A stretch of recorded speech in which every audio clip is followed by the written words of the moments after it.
Hey, what's up, guys? So, I am so excited to be back into the swing of things, being able to communicate with you guys and send these messages. Um, and just giving you all an update. Lauren is doing great. Recovery is going very well for her. Shiloh is doing very good. He's just eating, sleeping, pooping, doing everything that the babies do. Um, and we are so thankful for the way that Liam has handled everything, because we were worried that he would be jealous or that he would be a little too rough with Shiloh or something like that. But no, he's been doing great. He's been handling everything, exactly how we wanted him to, and um, couldn't be any happier, any more thankful for that. So that's a huge praise. But just looking at everything that's been going on, this year has been crazy. I mean, absolutely insane. There's We've gone from like freedom to quarantine, especially when you think about everything here recently. It's just we've seen life at both extremes, and whenever stuff like this is going on in the world, it always brings me back to the book of James. And reason being is James is one of the books of wisdom in the Bible, but it's to me it is the most relevant book of wisdom for today's day and age, for the mindset of the people today, for the wisdom, for the how to of the church, like the big C, the body of Christ, kind of how to walk and live out um, the gospel and the principles that are taught therein. And when we look at James, it's chapter 1, verse 27. He says, "Pure and undefiled religion before God and the Father is this, to visit orphans and widows in their trouble, and to keep oneself unspotted from the world." And that last part that's what I want to talk about today. To keep oneself unspotted from the world. Because just looking at life, guys, it seems like an impossible task. It seems like when you walk in life, getting spotted is inevitable. But James here tells us, keep oneself unspotted from the world is part of what, true religion is, pure and undefiled religion. And so, kind of taking that in, trying to grasp that, we're looking at it like, okay, if we're to keep ourselves unspotted from the world, what does that look like? Like, what does that mean? Because when we say to keep yourself unspotted, we tend to think stay clean, right? And we have a tendency to kind of separate from, and it's this natural reaction to try to pull back and to pull away from the world and pull away from everything and guard yourself and put this wall up and try to stay pure and to try to stay holy and to cut off the things that are in this world that are bad or tempting or whatever it is. But when we look at the life of Christ, there's a different picture that's painted, right? Christ, the way that he lived was he chose his 12 disciples, right? He handpicked them for the mission that was at hand. And for us, that would translate into, choosing the people that you're around, choosing the friends that you associate with, choosing the people that are in your life that you entrust with certain things that influence you, because we know iron sharpens iron, right? So build a support system for yourself, a good, godly group of people that have your back, that can lift you up when you're feeling down, that can encourage you and influence you in the right direction, in the proper direction. But you have that base group of people that you're most intimately associated with, right? But here's where the twist comes. After that, that's not the only thing that Christ did. That's not the way that Christ lived. That's what he did first, and then he went out into the world. And he went into the world and remained spotless, right? To us, that seems like saying, don't get dirty, but you need to run through this muddy field in the rain, right? It seems so impossible that nobody could could hold that. Nobody could keep themselves spotless. Nobody could defend themselves long enough to thwart every attack, right? But there's two ways of looking at this, right? And just to break it down in a simple example, you can say, if you have a heavy burden placed on you, you can look at that two ways. You can say, God, please lighten this load that I have. Please lighten the load that I'm carrying. Or you can say, God, please give me strength to carry this through. Like strengthen me, strengthen my body, strengthen my shoulders and my arms to hold this load that has been placed before me. So one is saying, let's make it easier. One is saying, let's make it stronger. And comparing this to the way that Christ attacked the world, right? And I use that word attacked for a specific reason. The way that Christ lived was that he surrounded himself with his disciples, and then he went and he was so intimately connected and dedicated to the world, to the salvation of the world. And he was obedient to God, even to the point of death.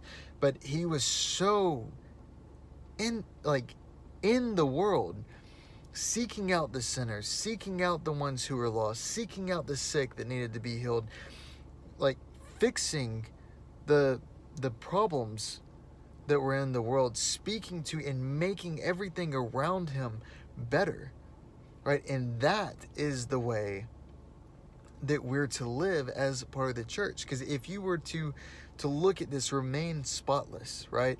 If you were to look at this like defending a castle, there's the approach that many people take today is that we're going to build the walls bigger, we're going to make them stronger, we're going to fortify everything, because when something comes against us, when something comes at us, we're going to step back, we're going to separate from all of these things, we're going to cut off what's impure or not good, we're going to cut off, the things in the world that need help, that need aid. We're going to separate from that, and anything that's coming against us, we're just going to essentially sidestep it. And that creates this infinite battle. It creates this scene where you're constantly fighting to thwart off the advances of the enemy. You're constantly trying to defend your castle walls, and eventually something's going to get through. It's inevitable. Something's going to get through in that kind of battle. But the way that Christ lived and the way that the church should live and should operate, like Big C, is that we should be a beacon of light in the world. That we should open the doors of the church. That we should, instead of building walls to try to defend where we're at, we should make everything around us better and increase the world and have value to the world that's surrounding us, so that there's no need to defend. We're fixing, we're adding to, we're making better, we're enhancing, and there's no reason why anything would want to come against us. The way that we remain spotless is by being so dedicated to helping others, by being so dedicated to serving others, to being in the world, but not of the world. A lot of times we think of that differently. We say the words right, but the way that we think about it is that we're separate from the world. We're not. We're in the world. We're dedicated to the world, and we're bearing light in the world. We should take what we have inside of us and open the doors and share that with everybody, and be others focused, and be looking to them, to what do they need? How can I help them? And have that selfless kind of love and that selfless dedication that Christ always talked about. Never did Christ say, step back, lock yourself up. No. What he said and the way that he lived was in the streets, in the people, touching the lives of those that were around him, touching the communities, giving what was needed, healing the ones that were sick. He was going to the places after he had established his group, his disciples, his, you know, people of character that he chose to be around.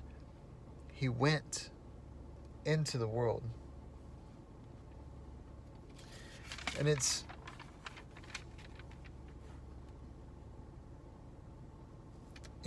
because if somebody is coming against you for something, if somebody is saying something mean, saying something negative, if they're doing something to hurt you, if they're expressing like hatred or negativity or something like that in some form or fashion, it's something that they're missing in their life. Like they're sick. They need help. They're hurting. They need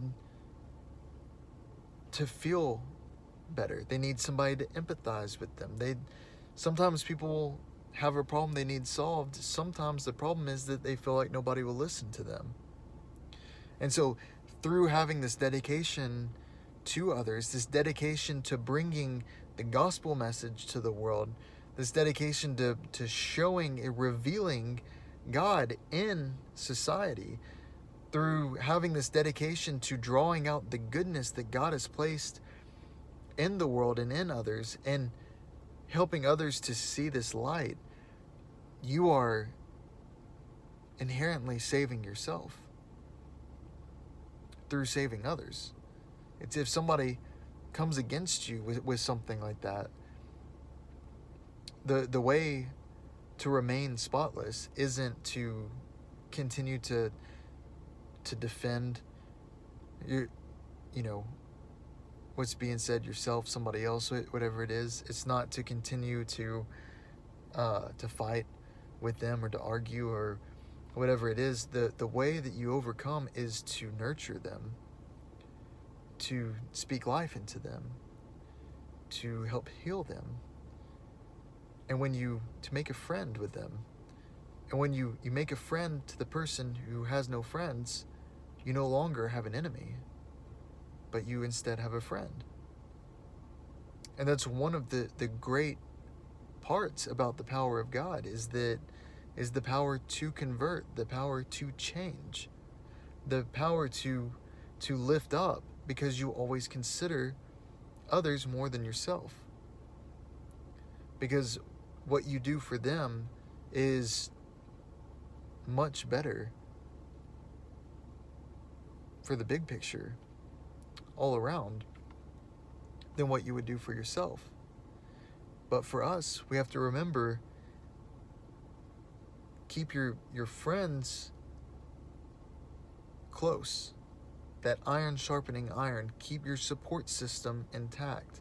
Be careful of who you choose to let into your life very, very close, right? Somebody that's going to be around you, a lot. Somebody that you're going to lean on, somebody that you're going to depend on, because you want somebody who is going to tell you the truth and help guide you, good or bad, right or wrong, for the right direction, and that is going to lift you up. But then step out into the world. Seek to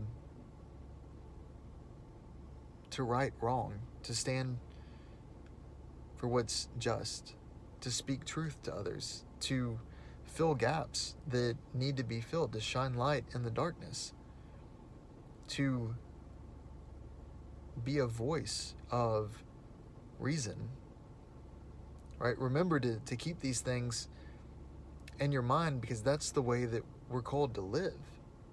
And that's the life that we should have. The life that we should have is for God and for others, for the benefit of revealing God in the world, and for enhancing what's around us. That's your calling. That's what all of us are called to do. But I hope you guys got something out of this. This is just something that has really been on my mind a lot here here recently, just with the state of the world, and our country and economy and everything like that, it's just it's a powerful message. Like when you think about it, it's a very something that is very needed in the world right now, and we are equipped to do that and to speak that, whether it's your friends, family, whoever it is. Like you're equipped to make somebody better, to make somebody's day better, to make their life better, to make that moment better, whatever it is. And keep that vision, keep that in mind. But I love you guys, and I will see y'all on Sunday.